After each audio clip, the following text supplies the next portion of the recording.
this is Adiba and today we will discuss about reproduction. Reproduction simple का प्रजनन एक ऐसा प्रोसेस या ऐसी प्रक्रिया जिसमें एक इंडिविजुअल अपने ही जैसा नया प्रोड्यूस करता है। जैसे ह्यूमन है अपने जैसा नया ह्यूमन प्रोड्यूस करता है, एक बिल्ली अपने जैसी नई बिल्ली बनाती है, कुत्ता अपने जैसा कुत्ता प्रोड्यूस करता है। मतलब हर इंडिविजुअल के पास ऐसी प्रॉपर्टी है, ऐसी पावर होती है, ऐसा वो प्रोसेस करता है जिसके थ्रू वो अपनी ही जनरेशन को अपने ही जैसा नया प्रोड्यूस करता है। इसी प्रोसेस को हम लोग रिप्रोडक्शन बोलते हैं। री मतलब दोबारा से, प्रोडक्शन मतलब प्रोड्यूस करना, दोबारा से बनाना किसको, अपने ही जैसे इंडिविजुअल को। Reproduction in organism, the period of birth to natural death of an organism is called life span. सबसे पहले हमारे पास लाइफ स्पैन है। लाइफ स्पैन का मतलब उसका जो सर्वाइवल पीरियड है वो कितना है, जो उसके बर्थ से उसके नेचुरल डेथ तक। मतलब जब कोई भी इंडिविजुअल, कोई भी ऑर्गेनिज्म जब बर्थ लेता है और जब तक उसकी डेथ नहीं हो जाती, वो उसके बर्थ से डेथ तक का पीरियड को हम लोग बोलते हैं life span. No individual is immortal except unicellular organism. दुनिया में कोई भी कितना पावरफुल हो, लेकिन ऐसा नहीं है कि वो उसकी डेथ नहीं होगी। हर इंडिविजुअल की डेथ होगी, हर इंडिविजुअल का लाइफ स्पैन होता है सिवाय यूनिसेलुलर ऑर्गेनिज्म के, क्योंकि ये फ्यूजन के थ्रू अपनी प्रोजेनी को प्रोड्यूस करते हैं। फ्यूजन मतलब एक बॉडी होती है, एक बॉडी दो पार्ट्स में टूट गई, फिर वो दो पार्ट्स फिर अलग पार्ट्स में टूट गए, मतलब इस तरह उनकी बॉडी सेम बनती रहती है आगे। यूनिसेलुलर ऑर्गेनिज्म कभी उनकी कोई डेथ नहीं होगी। अगर हम अप्रोक्सीमेट लाइफ स्पैन की बात करें ऑर्गेनिज्म की, एलिफेंट का देखें तो 60 to 70 ईयर्स होता है। एक रोज का देखें 100 ईयर तक उसकी लाइफ पीरियड हो सकता है। एक डॉग का देखें नेचुरल, अगर जनरल हम लोग बात करें, डॉग का 15 ईयर हो सकता है। गाय की बात करें इसका 20 से 25 साल। पेड़ की बात करें 400 साल, मतलब जो ज़्यादा बड़े पेड़ हैं हमारे पास। अगर किसी हॉर्स की बात करें इसका 30 ईयर तक, कछुए का 100 to 150 ईयर, क्रोकोडाइल हमारे पास है 60 ईयर। इसी तरह अगर हम यहाँ बी का देखें 30 डेज, बटरफ्लाई के देखें 1 से 2 week.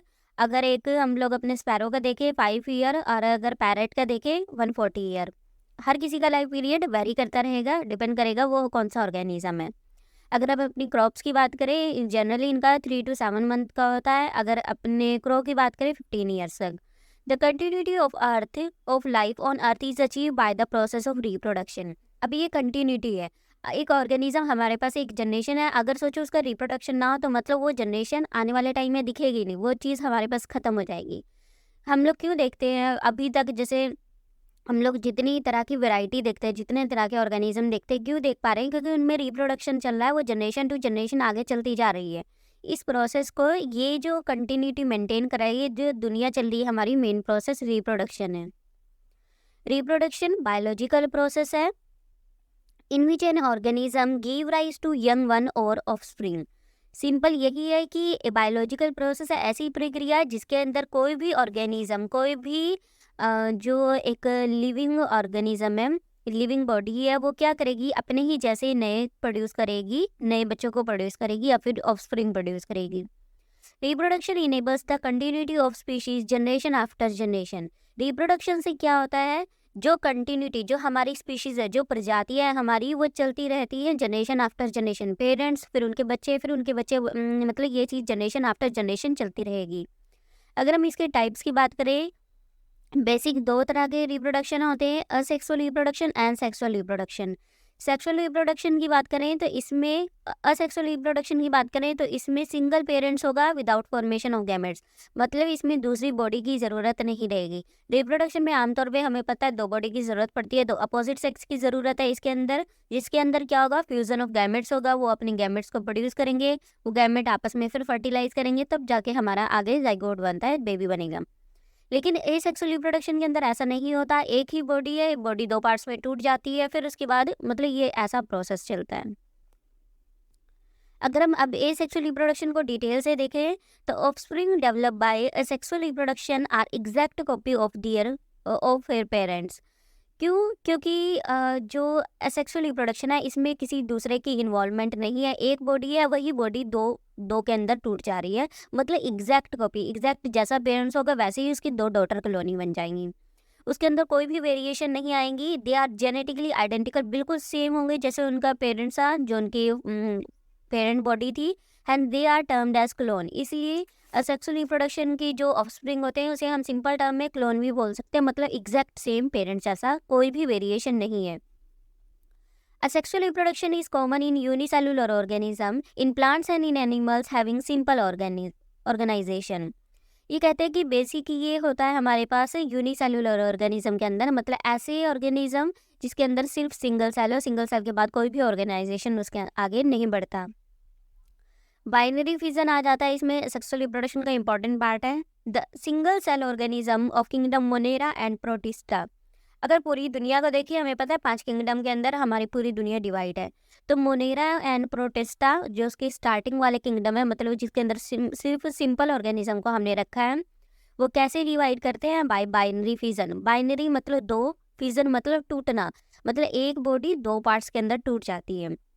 The cell divide into 2 half, जो सेल है वो डिवाइड होकर 2 हाफ, 2 बॉडी के अंदर बन जाएगी। Each half develop into new and adult, और हर टुकड़ा मतलब हर एक जो आधा टुकड़ा है, आधा ऑर्गेनिज्म है, वो एक नया बॉडी बना लेगा अपनी। बाइनरी फिजन जैसे यहाँ पर दिखा रखा है, सबसे पहले हमारे पास एक बॉडी थी, एक बॉडी फिर धीरे धीरे इसका न्यूक्लियस सेपरेट होना स्टार्ट हुआ, फैलना स्टार्ट हुआ, और फिर और ज़्यादा फैलता गया, और लास्ट में अल्टीमेटली हमारे पास क्या दिखाई दिया? हमें 2 तरह की बॉडी बन गई। एक अमीबा से अल्टीमेटली रिजल्ट क्या हुआ? 2 अमीबा बन चुके हैं। यही चीज़ माइक्रोस्कोपिक व्यू नीचे दिखा रखा है। जूस्पोर ये भी सेक्सुअल रिप्रोडक्शन का पार्ट है। इसमें क्या होता है? मोटाइल होते हैं, मतलब मूव करने वाले स्पोर्स होते हैं। उसमें तो बाइनरी फिजन के अंदर क्या था? एक बॉडी 2 पार्ट्स के अंदर टूट गई है। जो एसेक्सुअल स्पोर है, इसमें क्या होगा? मोटाइल इसके स्पोर्स होते हैं मोटाइल, इसमें फ्लैजिला टाइप होता है जो मूव करने का काम करता है। मोटाइल का मतलब मूवमेंट। मूवमेंट किस वजह से होती है? फ्लैजिला। फ्लैजिला को सिंपल कहें तो एक थ्रेड की तरह स्ट्रक्चर होता है, जिसकी वजह से कोई भी ऑर्गेनिज्म है वो मूव कर पाता है। जो छोटे, जिनके पास पैर वगैरह नहीं है, तो वो फ्लैजिला के थ्रू मूव करते हैं। उसके बाद आता है बड। बड होता है हमारा यीस्ट के अंदर। The cell division is unequal and small bud are produce. जैसे हमने अमीबा के अंदर देखा था, उसके अंदर एक बॉडी 2 इक्वल पार्ट के अंदर डिवाइड हो गई थी, लेकिन इसके अंदर ऐसा नहीं होता। इसके अंदर एक पेरेंट सेल है, जैसे सिंपल सबसे पहले दिखा रखा है, फिर उसके बाद एक छोटा सा उसके ऊपर बट बना, मतलब अनइक्वल डिवीजन है।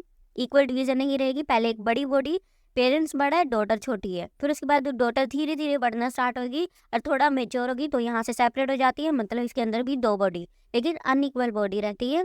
जैसे बाइनरी फिजन के अंदर था, 2 इक्वल बॉडी प्रोड्यूस हो रही थी। जो बडिंग वाला प्रोसेस होता है, इसके अंदर अनइक्वल ऑर्गेनिज्म प्रोड्यूस होते हैं। In yeast, the cell division is unequal, small bud are produced. Initially, these are attached to the parent cell. Starting में तो parent cell के साथ अटैच होती है, later separate and develop into new individual. और बाद में क्या होती है? सेपरेट हो जाती है और एक नई बॉडी बन जाती है। हाइड्रा की बात करें, small outgrowth form body. Hydra के अंदर भी यही प्रोसेस होता है। गेम्यूल्स की अगर बात करें, these are the internal bud of fresh water sponge. Aquatic organism के अंदर है, स्पंज जिसे बोलते हैं। इसमें क्या होता है कि इंटरनल बड है जो रेजिस्ट करती है ड्राफ्ट को, हाई टेम्परेचर को, फ्रीजिंग को। मतलब अगर हमारा इन्वायरमेंट सुटेबल नहीं है, अगर बहुत ज़्यादा ठंडक पड़ रही है, बहुत एकदम फ्रीजिंग टेम्परेचर है, या बहुत ज़्यादा हाई टेम्परेचर है, या फिर सूखा पड़ गया है, तो ऐसे टाइम पे ये क्या करते हैं? रेजिस्ट कर लेती है। रेजिस्ट मतलब इसे प्रोटेक्ट कर लेती है, बचा लेती है। कोनेडिया की अगर बात करें, यही ऑर्गेनिज्म, कोनेडिया भी एसेक्सुअल रिप्रोडक्शन का ये पार्ट है। इसके अंदर क्या होता है? Asexual spore arm of fungus generated by mitosis. इसमें जो बारीक बारीक आगे स्पोर्स दिखा रखे हैं, छोटे छोटे जो सर्कल दिखा रखे हैं, ये कोनेडिया है। कोनेडिया जिसके ऊपर लगे है झाड़ू की तरह, जो हमें पीछे दिख रहा है स्टॉक, ये कोनेडिया 4 है। मतलब कोने 4 का मतलब है स्टॉक, कोई डंडी। कोनेडिया हमारे लगेंगे कोनेडिया 4 पे, और कनेडिया इससे हमारे आगे नए जैसे बीज का काम करे। बड़े ऑर्गेनिज्म में हमें पता है बीज से नहीं, हमें नई फसल ग्रो कर जाएगी। इसी तरह जो छोटा ऑर्गेनिज्म है, फंगस वगैरह, इसके अंदर ये स्पोर्स है, स्पोर से फिर नई बॉडी हमारी बनेगी। हमने पहले बाइनरी फिजन देखा था 2 पार्ट्स में, फिर उसके बाद बडिंग वाला देखा, फिर उसके बाद गेम्यूल्स देखा। मतलब अलग अलग प्रोसेस से असेक्सुअल रिप्रोडक्शन हो सकता है। एग्जाम्पल है जैसे कोनेडिया का पेंसिलियम फंजाई है हमारे पास। In phylum Ascomycota sac fungi conidia develop है स्पेशल स्टॉक कोनेडियो 4। वही चीज़ दिखा रखी है इन्होंने, एस्कोमाइकोटा। ये भी हमारे पास फंजाई का ही एक ये फंजाई का ही पोर्शन है, फंजाई का ही एक पार्ट है सैक फंजाई। एक टाइप की फंजाई है। इसके अंदर कोनेडिया डेवलप होता है स्पेशल स्टॉक पे। स्टॉक मतलब एक तरह की टहनी, एक तरह की डंडी, जिसके बोलते हैं हम लोग कोनेडिया फोर, मतलब कोनेडिया के फोर के ऊपर कोनेडिया लगेंगे। अब बात करते हैं वेजिटेटिव रिप्रोडक्शन की। ये भी असेक्सुअल रिप्रोडक्शन का ही एक पार्ट मान सकते हैं इस चीज़ को। इसके अंदर क्या होता है, आमतौर पे जो हम देखते हैं बड़ी, जब हमें किसी को ग्रो करना है, हमें बड़ी फसल को ग्रो करना है, जैसे हमें गेहूँ ग्रो करना है या फिर हमें मैंगो ग्रो करना है, तो हम लोग क्या करते हैं, बीज को, उसके बीज को बो देते हैं। इसके बाद हम देखते हैं कि उसके बाद धीरे धीरे हमारी क्रॉप ग्रो होना स्टार्ट हो जाती है। लेकिन जब बात करते हैं वेजिटेटिव रिप्रोडक्शन की, इसके अंदर हमें बीजों की ज़रूरत नहीं पड़ती। ये कहते हैं कि अगर हम अपनी क्रॉप को बिना बीज के किसी और पार्ट के थ्रू ग्रो कर सकते हैं, अगर किसी ऐसी कोई एग्जाम्पल जिसके अंदर बिना बीज के हम नया प्लांट लेके आ रहे हैं, उस चीज़ को हम लोग बोलते हैं वेजिटेटिव रिप्रोडक्शन। अगर हम एक फ्लावर की बात करें, मतलब प्लांट्स में अगर हम बात करें रिप्रोडक्टिव ऑर्गन की, तो या तो स्टेमन होगा या पिस्टिल होगा। स्टेमन मतलब मेल पार्ट या पिस्टिल मतलब फीमेल पार्ट, इन्हीं के थ्रू रिप्रोडक्शन होना चाहिए। लेकिन अगर किसी ऑर्गेनिज्म में, किसी प्लांट में इनके थ्रू नहीं होता, ना स्टेमन का यूज़ होता, ना पिस्टिल का यूज़ होता है, इसके अलावा अगर किसी पार्ट का यूज़ हो रहा है, तो उसे बोलते हैं वेजिटेटिव रिप्रोडक्शन। फॉर एग्जाम्पल जैसे रोज़ है, रोज़ में हमें रोज़ के कोई बीज को ग्रो नहीं करना पड़ता। हम लोग क्या करते हैं, उसकी कलम को लेते हैं, कलम को लगाते हैं और इससे हमारा नया रोज़ आ जाता है। तो मतलब ये क्या है, ये एक तरह का वेजिटेटिव रिप्रोडक्शन है। बिना फीमेल और मेल पार्ट के हम लोग किसी दूसरे पार्ट से अपनी जनरेशन को आगे बढ़ा रहे हैं। नेचुरली इन्होंने काफ़ी सारे प्रोसेस दे रखे हैं। रनर है, राइजोम है, सक्कर्स है, ट्यूबर है, ऑफसेट है एंड बल्ब है। अगर हम इन्हें डिटेल से देखते हैं, सबसे पहले रनर है या फिर स्टॉलन है। रनर काफ़ी कॉमन एग्जाम्पल है वेजिटेटिव रिप्रोडक्शन का।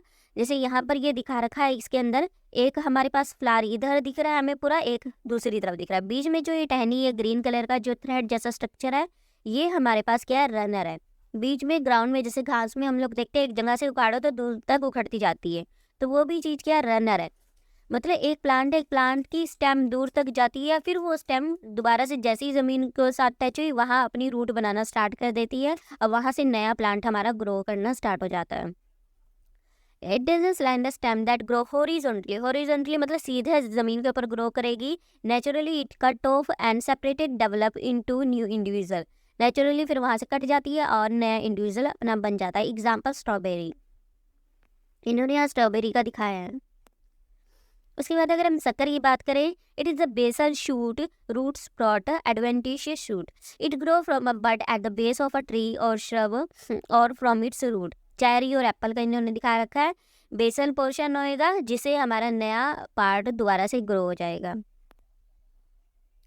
ट्यूबर पोटैटो अच्छा बेस्ट एग्जांपल है हमारे पास। Tuber modified plant structure that are enlarge to store nutrient. ये कहते हैं कि ऐसे मॉडिफाइड हमारे पास प्लांट है ये, जिसके अंदर क्या होता है, प्लांट स्ट्रक्चर है that are in last to store nutrient. मतलब उसमें हमें एक स्वोलन स्ट्रक्चर दिखाई देता है, एक बड़ा मोटा सा स्ट्रक्चर दिखाई देता है जो अपने अंदर क्या करता है, न्यूट्रेंट को स्टोर करके रखता है। पोटैटो का अगर दिमाग में रखो, वही चीज़ है। This are short thicken underground stem. Potato का अगर हम देखें तो एक तरह की बेसिक स्टेम होती है अंडरग्राउंड। आमतौर पे अगर हम देखें हमारे प्लांट्स हैं, प्लांट्स के जो ज़मीन के ऊपर वाला पोर्शन में स्टेम वहाँ होती है और अंडरग्राउंड होती है हमारी रूट। लेकिन पोटैटो में ऐसा नहीं होता। पोटैटो में अंडरग्राउंड को हम लोग रूट नहीं बोलते, अंडरग्राउंड वो उसका स्टेम का पोर्शन है जो थिक है, शॉर्ट है और अपने अंदर न्यूट्रिएंट को स्टोर करके रखता है। It bears minute scale leaves with a bud. It has the ability for developing into new plant. क्यों क्यों वो बोल रहे हैं, क्योंकि इसके बाद जिस तरह के हम लोग आइज भी बोलते हैं ना, स्मॉल बड होती है जिससे हमारा नया प्लांट बन जाता है, जिसे एग्जाम्पल है पोटैटो। ऑफसेट, ऑफसेट भी वही तरह का वेजिटेटिव रिप्रोडक्शन का पार्ट है। Small virtually completed together complete daughter plant that asexually reproduce on the mother plant. Example है वाटर हाइजिन, वाटर। ऑफसेट भी हमारे पास वही चीज़ है, स्मॉल है virtually complete daughter plant that asexually produce on the mother plant. इसके अंदर क्या होता है कि वही रनर जैसा स्ट्रक्चर है, बीच में ऑफसेट जो दिखा रखे है, जो स्टोलन सबसे पहले हमने देखा था, ये भी यही काम करेगा। एक पूरा हमारे पास प्लांट है जो भी हमारे पास ग्रो कर रहा है, ऑफसेट वहाँ से हॉरिजॉन्टल थ्रेड जैसा स्ट्रक्चर निकलेगा, फिर उसके बाद नया प्लांट ग्रो होना स्टार्ट हो जाएगा। बल्ब ऑनियन का एग्जाम्पल है। A bulb is a short stem with fleshy leaves or leaf base. Onion, garlic इसी का एग्जाम्पल है. Terror of Bengal aquatic plant water hygiene काफ़ी इंपॉर्टेंट है. आइकोनिया जिसे हम बोलते हैं is considered as terror of Bengal. क्यों ऐसे टेरर ऑफ बंगाल बोल रहे हैं? It was first introduce in India because of a beautiful flower and shape of leaves. क्योंकि इसकी डेकोरेशन इतनी अच्छी थी, ऑर्नामेंटल में काम आता था, इसलिए तो इंडिया के अंदर इंट्रोड्यूस किया. लेकिन इसकी कमी क्या थी? ये आसपास के जो जितना पानी रहता था, पानी के अंदर ग्रो करता था, पानी की सारी ऑक्सीजन को खुद एब्जॉर्ब कर लेता था. तो इसलिए जो फिश वगैरह थी वो सड़ना स्टार्ट हो जाती है, मतलब नीचे वाले ऑर्गेनिज्म सड़ना स्टार्ट हो जाते हैं.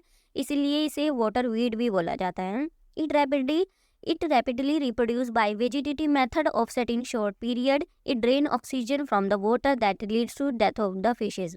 ड्रेन मतलब खींच लेता है ऑक्सीजन को, और उसकी वजह से क्या होता है? फिश की डेथ हो जाती है. Hence is it considered as water weed. Weed बोलते हैं खरपतवार को, मतलब पानी की एक तरह की खरपतवार है, दूसरों को नुकसान पहुंचाती है. अगर सेक्सुअल रिप्रोडक्शन की बात करें, अभी तक हमने ए सेक्सुअल रिप्रोडक्शन पढ़ा, अब बात करते हैं सेक्सुअल रिप्रोडक्शन. सेक्सुअल रिप्रोडक्शन नाम से पता चल रहा है जिसमें दो अपोजिट सेक्स की ज़रूरत रहेगी. It involves the formation of male and female gamete in some same individual. या तो बाइसेक्सुअल हो सकता है, मतलब ऐसी बॉडी जिसके अंदर मेल और फीमेल दोनों हो, और या फिर ऐसी बॉडी जिसके अंदर मेल अलग हो फीमेल अलग हो. All organism reaches the stage of growth and maturity before they reproduce sexually. Sexually reproduce करने से पहले वो मेच्योर होता है. जुवेनाइल फेस ये कहते हैं उस पीरियड को जब तक वो मेच्योरिटी अटेन नहीं कर लेता है. जब तक कोई मेच्योर नहीं हो जाता उस पीरियड तक को जुवेनाइल फेस बोलते हैं. प्लांट के अंदर अगर इसी बात को हम लोग वेजिटेटिव फेस बोलते हैं. मतलब बात एक ही है, ऑर्गेनिज्म है तो जुवेनाइल फेस, प्लांट है तो vegetative phase. In angiosperm end of vegetative phase complete as soon as they start flowering. Plant के अंदर हमें कब पता चलेगा कि इसका वेजिटेटिव फेस खत्म हो गया या वेजिटेटिव फेस खत्म हो गया? अब ये रिप्रोड्यूस कर सकता है जब उसके अंदर फ्लावरिंग प्रोड्यूस होना स्टार्ट हो जाएगी. फ्लावरिंग की भी अलग अलग है, कोई 1 साल में प्रोड्यूस करता है, कोई 6 महीने में प्रोड्यूस करता है, कोई 2 महीने में प्रोड्यूस कर देता है, किसी को सालों लग जाते हैं. जैसे बैम्बू है 50 to 100 ईयर में एक बार ये प्रोड्यूस करता है. कुरंजी का दे रखा है हमारे पास इन्होंने एग्जाम्पल, जो 12 साल में एक बार अपने फ्लावर को प्रोड्यूस करते हैं. अगर हम सेक्सुअलिटी की बात करें तो होमोथैलिक और मोनोशियस हो सकता है. It is a bisexual condition of fungi and plant. In this both male and female reproductive structure are present in same individual. इसके अंदर क्या होता है? एक ही बॉडी के अंदर दोनों प्रेजेंट होते हैं. हेटेरोथैलिक की अगर हम बात करें यूनिसेक्सुअल कंडीशन होती है. इसमें मेल एंड फीमेल ये डिफरेंट फ्लावर पे प्रोड्यूस होते हैं. होमोथैलिक मतलब एक ही बॉडी रहेगी, 2 पार्ट्स एक ही बॉडी के अंदर मेल और फीमेल होगा. और हेटेरोथैलिक मतलब अलग अलग होगा. हेटेरो मतलब डिफरेंट है, डिफरेंट थैली होगी, मेल अलग होगा हमारा, फीमेल अलग होगा. मेल फ्लावर को हम लोग स्टेमिनेट बोलते हैं, फीमेल फ्लावर को पिस्टिलेट बोलते हैं. अगर एनिमल की बात करें, हर्मोफ्रोडाइट और बाइसेक्सुअल में, अगर हम अपने ह्यूमन की बात करें तो ह्यूमन में ऐसा कोई केस नहीं देखने को मिलता कि ऊपर मेल है नीचे फीमेल है. या तो सिंपल मेल होगा या सिंपल हमारे पास फीमेल होगी. लेकिन जो लोअर ऑर्गेनिज्म है जैसे टैपवर्म है, अर्थवर्म है, स्पंज है, लीच है, इसमें देखने को मिलता है कि दोनों सेक्स प्रेजेंट हैं. प्लांट के अंदर काफ़ी प्लांट्स के अंदर होता है कि एक के अंदर फीमेल और मेल दोनों प्रेजेंट हैं. यूनिसेक्सुअल की बात करें जिसके अंदर सिर्फ एक सेक्स प्रेजेंट होता है, एग्जाम्पल है cockroach, insects, birds, fish, amphibian and mammals जो हम लोग हैं. हैप्लॉइड ऑर्गेनिज्म की बात करें, the individual having only one set of chromosome in somatic cell. Monera, fungi, algae, bryophyte, haploid body. Diploid organism जिसके अंदर 2 सेट ऑफ क्रोमोसोम होंगे. 2 तरह के ऑर्गेनिज्म है, हैप्लॉइड एंड डिप्लॉइड. हैप्लॉइड मतलब single set of chromosome, diploid मतलब 2 set of chromosome. Haploid के example fungi, algae, Bryophyta. Diploid का example Pterido, gymnosperm and angiosperm. Transfer of gamete, in majority of organism male gamete are motile. ज़्यादातर में हम क्या देखते हैं? मेल जो गैमेट होता है मोटाइल होता है, मतलब मूव करता है. फीमेल गैमेट है non motile, female gamete move नहीं करता. In few fungus and algae both male and female gametes are motile. In algae, bryophyta and pteridophyta male gametes move in water to reach female gamete. The larger number of male gamete are fails to reach female gamete. To compensate this loss, male gamete are produced several thousand times to female gamete. Algae में देखें bryo and pterido male gamete move in water to reach female gamete. इसमें क्या होता है कि क्योंकि पानी के थ्रू जा रहा है तो इस वजह से क्या होगा कि बहुत ज़्यादा चांस है कि वो लॉस हो अब सारे गैमेट्स को। इसलिए हमेशा क्या होता है मेल गैमेट बहुत ज़्यादा नंबर में प्रोड्यूस होता है as compare to female gamete, क्योंकि फीमेल गैमेट नॉन वोटाइल है, मतलब मूव नहीं करना, अपनी ही जगह रहना है। मेल को क्या करना है, एक जगह से दूसरी जगह मूव करना है। तो मूव करते टाइम उसकी ट्रैवलिंग के टाइम पे ऐसा बहुत चांस है कि उसके काफ़ी सारा जो मैटर है वो लॉस हो जाए, काफ़ी सारे स्पर्म हमारे लॉस हो जाए, तो इसलिए नंबर उसका काफ़ी प्रोड्यूस होता है। इन बाइसेक्सुअल मतलब दोनों ही सेक्स जिसके अंदर प्रेजेंट होंगे self fertilising plant pollen grain are easily transfer to stigma. अगर सेम सेक्स वाले सेम के अंदर ही है मेल फीमेल तो उसमें इतनी ज़रूरत नहीं है इतना ज़्यादा प्रोड्यूस करने की, इसे कहीं दूसरी जगह मूव नहीं करना, एक ही फ्लावर है, फ्लावर के अंदर ही मेल फीमेल है तो वहाँ पर ईजिली हो जाता है। लेकिन यूनिसेक्सुअल जहाँ पर है, यहाँ पर वो हवा के थ्रू एक जगह से दूसरी जगह जाएंगे, पानी के थ्रू या फिर और किसी इंसेक्ट्स वगैरह के, तो वहाँ पर उन्हें नंबर ज़्यादा प्रोड्यूस करना पड़ता है। फर्टिलाइजेशन बोलते हैं it is a process of fusion of male and female gamete that result in the formation of a zygote. Simple, हमारे पास एक तरफ मेल था, एक तरफ हमारे पास फीमेल है, दोनों ने गैमेट प्रोड्यूस किया, मेल ने मेल गैमेट प्रोड्यूस किया, फीमेल ने फीमेल गैमेट प्रोड्यूस किया। अब जब दोनों आपस में फ्यूज़ करेंगे तो फ्यूज़ करके जो रिजल्ट बनता है वो हमारा बनता है जाइगोट। पार्थिनोजेनेसिस बोलते हैं जिसमें नया इंडिविजुअल तो बनता है लेकिन बिना फर्टिलाइजेशन के। Example honey bee, lizard, turkey bird. The seedless fruit are pathogenic fruit. हमें कैसे देख कर पता चलेगा कोई फ्रूट इसके अंदर फर्टिलाइजेशन हुई है नहीं हुई है? सीड ऐसे फ्लावर जो ऐसे फ्रूट जिनके अंदर सीड नहीं होती मतलब उसके अंदर पार्थिनोजेनेसिस हुई है। पार्थिनोजेनेसिस सिंपल का है मतलब फर्टिलाइजेशन नहीं हुई है। जैसे ग्रेप्स का एग्जाम्पल है, ग्रेप्स जो हम लोग खाते हैं उसके अंदर सीड नहीं होती तो मतलब वो पार्थिनोजेनिस फ्रूट पार्थिनोकार्पिक फ्रूट है। यहाँ इन्होंने जाइगोट का ही दिखा रखा है, स्पर्म मतलब मेल पोर्शन है, मेल गैमेट है, एग फीमेल गैमेट है, दोनों आपस में फर्टिलाइज किए। एन नंबर ये था, ये भी एन नंबर था, फर्टिलाइज होके क्या बन जाएगा 2n मतलब डिप्लॉयड बन जाएगा जाइगोट। जाइगोट आगे जाके हमारा एम्ब्रोयो, एम्ब्रोयो को ही फिर आगे जाके हम बेबी मतलब कोई नया इंडिविजुअल बनेगा। एन मतलब हैप्लॉइड, एग भी एन है मतलब हैप्लॉइड, हैप्लॉइड प्लस हुए तो हमारे पास क्या बनी कंडीशन डिप्लॉइड मतलब 2n। 2n को हम लोग बोल रहे हैं अपना जाइगोट। एक्सटर्नल फर्टिलाइजेशन की बात करें in this fusion of male and female gamete occur outside the body in water medium aquatic organism like algae, fishes, amphibians. इसमें क्या होगा कि बॉडी के अंदर फर्टिलाइज नहीं होता है। नॉर्मल तो हम लोग देखते हैं कि बॉडी के अंदर प्रोड्यूस होता है, लेकिन अगर बॉडी के अंदर प्रोड्यूस नहीं कर रहा है, पानी में जैसे एक्वेटिक ऑर्गेनिज्म के अंदर ज़्यादा होता है, ये एल्गी है चाहे वो फिश है, तो ऐसे में क्या होगा वो एक जगह से मेल अपना प्रोड्यूस कर देगा, वो दूसरी जगह पानी के थ्रू बहता हुआ जाएगा फीमेल के पास। तो इसकी डिसएडवांटेज क्या है, लार्ज नंबर प्रोड्यूस करना पड़ता है क्योंकि बहते हुए उसने जाना ट्रैवल करना है तो काफ़ी सारा लॉस हो सकता है। इसकी वजह से जो प्रीडेटर है वो डिस्ट्रॉय एग एंड ऑफस्प्रिंग, जो मतलब उनका एनिमी है, एग है, छोटे एग है तो उसको नुकसान पहुंचने का बहुत खतरा है पानी के अंदर, क्योंकि इसने अपनी बॉडी के अंदर प्रोड्यूस नहीं हो रहा है, बॉडी के बाहर प्रोड्यूस कर रही है तो नुकसान पहुंचने का ज़्यादा खतरा है। Survivability rate of offspring to adult is less, और इसीलिए सर्वाइबिलिटी रेट भी कम हो जाता है। इंटरनल फर्टिलाइजेशन की बात करें in this fusion of male and female gamete occur inside the female body. Internal fertilisation में बॉडी के अंदर फर्टिलाइजेशन होता है। Example seed plant, gymno and angiosperm और टेरेस्ट्रियल प्लांट्स। मतलब जैसे हमारे अंदर होता है इंटरनल फर्टिलाइजेशन का एग्जाम्पल है। Zygote the fusion of haploid male and female gamete result in the formation of diploid zygote.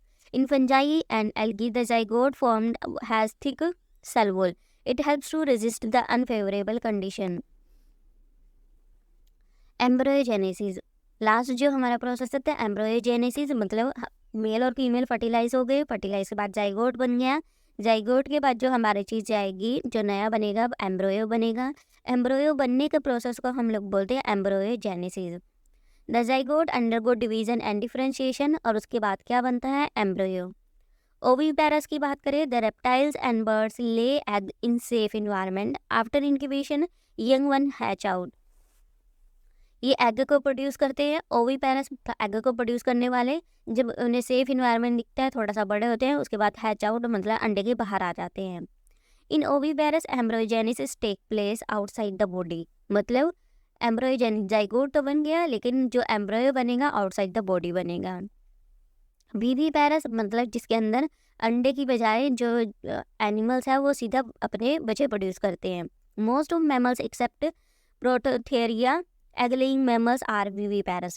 These are the placental animal. In these embryogenesis takes place inside the female body. मतलब अगर हम अपने अंदर human के अंदर बात करें तो फीमेल है, फीमेल के अंदर ही पूरे 9 मंथ तक बेबी बनता रहता है, मतलब एम्ब्रोयो बन रहा है। जाइगोट तभी बन गया था जैसे फर्टिलाइज हुआ था, लेकिन धीरे धीरे 9 मंथ तक एम्ब्रोयो बनने का प्रोसेस वो फीमेल की बॉडी के अंदर हो रहा है।